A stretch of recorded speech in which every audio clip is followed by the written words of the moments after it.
ఢిల్లీలో రాహుల్ గాంధీ అరెస్టుకు నిరసనగా కాంగ్రెస్ శ్రేణులు వరంగల్లో నిరసన కార్యక్రమం నిర్వహించారు.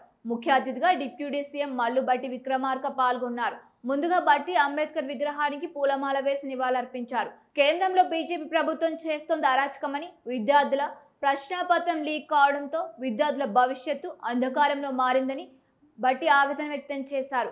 ఆడపిల్లలు అని చూడకుండా దాడి చేశారని, విద్యార్థులకు న్యాయం చేసేదాకా రాహుల్ గాంధీ నాయకత్వంలో పోరాటం చేస్తామని, నరేంద్ర మోదీ వెంటనే ధర్మేంద్ర ప్రధాన్ చేత రాజీనామా చేయించాలని బట్టి విక్రమార్క డిమాండ్ చేశారు.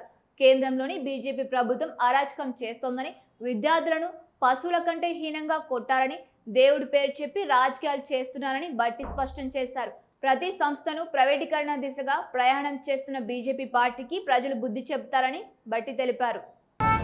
గౌరవ రాష్ట్ర మంత్రివర్యులు కొండా సురేఖ గారు, రాజేందర్ గారు, నాగరాజు గారు, వెంకట్రామరెడ్డి గారు, ఇంకా సిరిసిల్ల రాజయ్య గారు, యువజన కాంగ్రెస్ ఎన్ఎస్ఏ కార్యకర్తలంతా కూడా ఈరోజు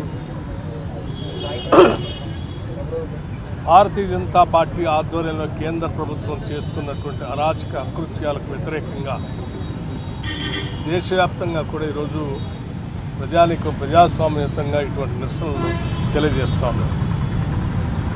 కోట్లాది మంది నిరుద్యోగ యువతీ యువకుల భవిష్యత్తు కేంద్ర ప్రభుత్వం నిర్వహించేటువంటి ప్రశ్నాపత్రాలు లీక్ కావడంతో వాళ్ళ భవిష్యత్తే ప్రశ్నార్థకంగా మారినప్పుడు ఆందోళనతో వారి కుటుంబ సభ్యులతో సహా దేశానికి, ప్రభుత్వానికి ఒక సూచన చేశారు. కోట్లాది మంది జీవితాలు తల్లకిందులైతున్నటువంటి సందర్భంలో బాధ్యత కలిగినటువంటి మంత్రి, విద్యాశాఖ మంత్రి, కేంద్ర విద్యాశాఖ మంత్రి రాజీనామా చేయాలని ఒక డిమాండ్ ముందు తీసుకుని వచ్చారు. ఆ డిమాండ్కి అనుగుణంగా మేమందరం ఆశించాం, నరేంద్ర మోడీ గారు వెంటనే ఆ మంత్రి గారి చేత రాజీనామా చేపిస్తారనో లేకపోతే వారిని తొలగిస్తారనో ఆశించాం. కానీ దురదృష్టం, తొలగించకపోగా ప్రశ్నలిచ్చినటువంటి విద్యార్థుల్ని ఇంకా తీవ్రమైనటువంటి మానసిక వేదనకు గురి చేస్తున్న పరిస్థితుల్లో కోట్లాది మంది నిరుద్యోగ యువత ఇచ్చినటువంటి ఆలోచన, వారి భావాలను దృష్టిలో పెట్టుకొని కొన్ని లక్షల మంది ఈరోజు నిరుద్యోగ యువతీ యువకులు ఢిల్లీ నగర వీధుల్లోకి వచ్చి మా ఆవేదన వినండి అని అత్యంత ప్రజాస్వామ్యయుతంగా వారి గొంతు విప్పితే ఆ గొంతు నొక్కుతూ అమానుషంగా లాఠీచార్జ్ చేస్తూ రక్తం కారేటట్టుగా ఆడపిల్లలను కూడా చూడకుండా దారుణంగా చేసినటువంటి సంఘటన కదిలిపోయినటువంటి ఈ దేశ ప్రతిపక్ష నాయకుడు శ్రీ రాహుల్ గాంధీ గారు, అఖిల భారత కాంగ్రెస్ కమిటీ అధ్యక్షుడు మల్లికార్జున ఖర్గే గారి నాయకత్వంలో శ్రీమతి ప్రియాంక గాంధీ గారు, మిగతా పార్లమెంట్ సభ్యులందరూ కలిసి ఈరోజు బయటకు వచ్చి ఇది దారుణం, దుర్మార్గం, ఈ దేశ యువత పట్ల మనం అందరం బాధ్యతగా ప్రవర్తించాలి, వారి భవిష్యత్తే దేశ భవిష్యత్తు అని చెప్పి వారు బయటకు వచ్చి ప్రతిపక్ష నాయకుడిగా బాధ్యతాయుతంగా మాట్లాడుతూ ఉంటే వాళ్ళని కూడా నిర్దాక్షిణ్యంగా పోలీసుల చేత బలవంతంగా లాక్కొని వెళ్ళి వారి తీరుని ఈరోజు దేశం అంతా కూడా దిగ్భ్రాంతికి గురైంది. దీన్ని తీవ్రంగా ఖండిస్తూ అత్యంత ప్రజాస్వామ్యయుతంగా నడవాల్సినటువంటి ప్రభుత్వం అమానుషంగా డిక్టేటోరియల్ మేనర్తో ముందుకు పోతున్నటువంటి వైనంతో ఈ దేశ ప్రజాస్వామ్య భవిష్యత్తే ఒక పెద్ద ప్రశ్నార్థకమైంది. అందుకే దేశవ్యాప్తంగా ఈరోజు నిరసనలు జరుగుతూ ఉన్నాయి. ఆ నిరసనలో భాగంగానే ఇవాళ వరంగల్ నడిబొడ్డును కూడా ఇక్కడ ఎన్ఎస్సీ, యూత్ కాంగ్రెస్, అట్లాగే జిల్లా నాయకత్వం, కాంగ్రెస్ నాయకత్వం వీళ్ళంతా చేస్తూ ఉంటే దీనిపైన తీవ్రంగా మేము ఖండించడానికి వచ్చాం. రాహుల్ గాంధీ గారి అరెస్ట్ను కూడా తీవ్రంగా ఖండిస్తూ ఉన్నాం.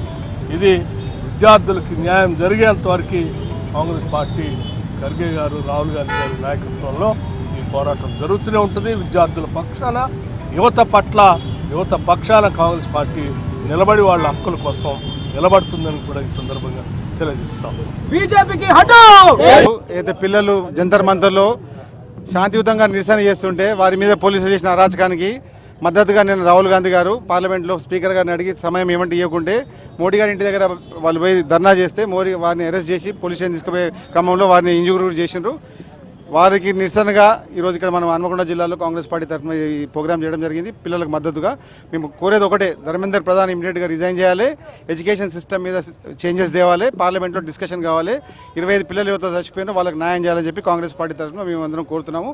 ఇవాళ ఇది ఇక్కడితో ఆగదు, ఇవాళకి దీనికి ఇంకా తీవ్ర స్థాయిలో ప్రతి కాలేజ్కి ప్రతి హాస్టల్కి తీసుకెళ్తున్నాం. ఆల్రెడీ ఇవాళ సాయంత్రం ఇందిరానగర్ ప్లస్ కిషన్పురంలో కూడా భారీ ఎత్తున యూత్తో ప్రోగ్రాంలు పెడుతున్నాము. అందరికి కూడా వాళ్ళు చేసిన అరాచకాలు కూడా వీడియో రూపంగా అన్ని కూడా చూపిస్తాము. సో మీరు కూడా మీడియా ప్రతినిధులు కూడా పిల్లలకు మద్దతుగా సపోర్ట్ చేసి ఏదైతే కొత్త విద్యా వ్యవస్థ ఉందో దాన్ని చేంజెస్ కోసం రాహుల్ గాంధీ గారు అయితే పోరాడుతుండో మీరు అందరూ కూడా సహకరించాలని చెప్పి కోరుకుంటున్నాను. బీజేపీ మాట్లాడడానికి అర్హత లేదు. ఫస్ట్ ఆఫ్ ఆల్ రాముడు అని చెప్పి రాముడి దగ్గర దొంగతనం చేసినారు. ఇప్పుడు నీట్ అని చెప్పి మొత్తం పేపర్ లీక్ చేసుకుని పిల్లల భవిష్యత్తును ఆడుకుంటారు. ఈ ఒక్క పేపర్ లీక్ కాదు, దాదాపుగా ఇప్పుడు వచ్చిన 15 నెలల్లో 153 పేపర్ లీక్ అయింది. విత్ ఎవిడెన్స్ కూడా మనం చూపించడం జరిగింది. సో ఎన్టీఏని రద్దు చేసి ప్రైవేటీకరణ తీసేసి గవర్నమెంట్ పరంగా ఎగ్జామ్స్ కండక్ట్ చేయాలి, పిల్లలకు ఫ్రీగా ఎడ్యుకేషన్ ఇవ్వాలని చెప్పి రాహుల్ గాంధీ అయితే పోరాడుతుందో అందరం కూడా దానికి సహకరించాలి. ఏ ఉద్దేశంగా కోరినా కూడా పార్లమెంట్లో డిస్కషన్ జరిగి ప్రజలకు ఏదైతే న్యాయం ఉంటుందో అది చేయాలని చెప్పి మేము కోరుతున్నాం.